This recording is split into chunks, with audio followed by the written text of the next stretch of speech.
We've Been Here All Along, Wisconsin's Early Gay History. Written by Mr. R. Richard Wagner. Narrated by Vance Bastian.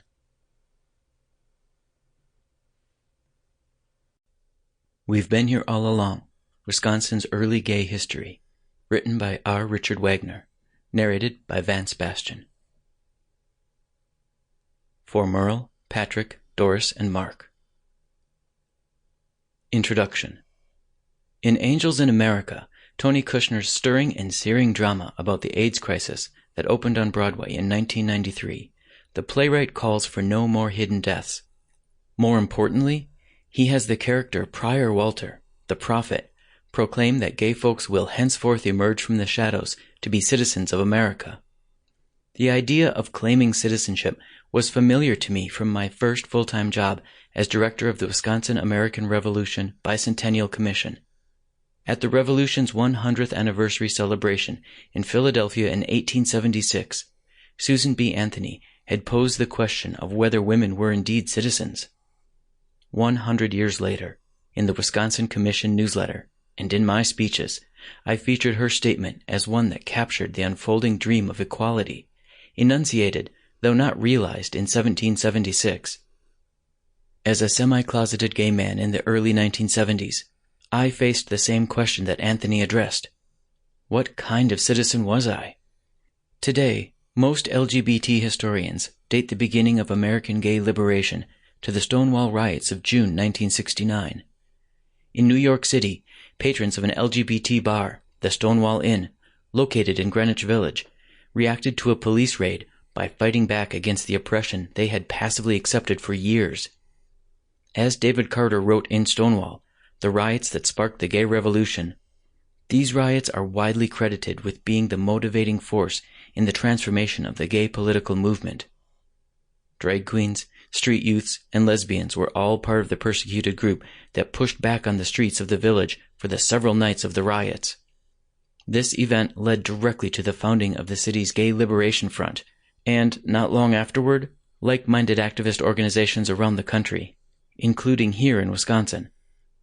For all those who have been part of the post-Stonewall gay generation that has claimed the American dream of full and equal citizenship, it is important to know how that happened, and in particular, how it happened here in Wisconsin.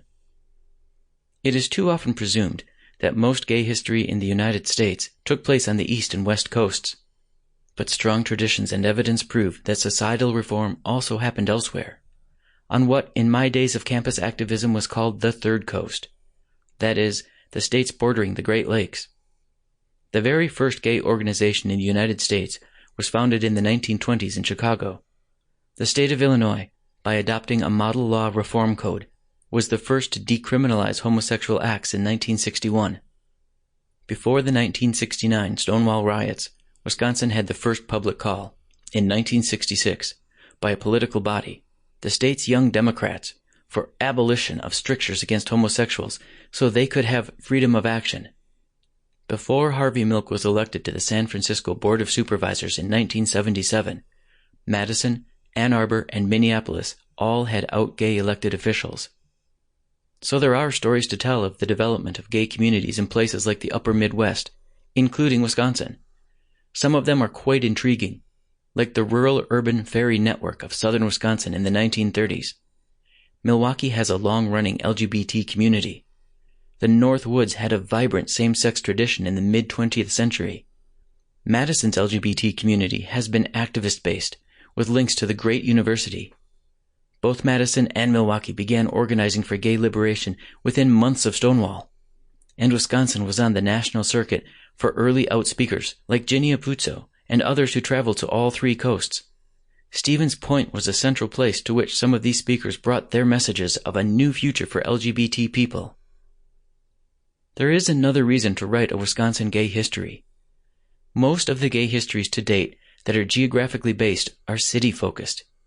Yet a building block of polity in these constitutionally federal United States is the state entity. It is one of the bases for our constitutional and fundamental laws, as all the fights involving state marriage amendments demonstrated. States also enact criminal laws that all too often have touched homosexual lives in deleterious ways. In more modern modes, states have at times led in civil Sample complete. Ready to continue?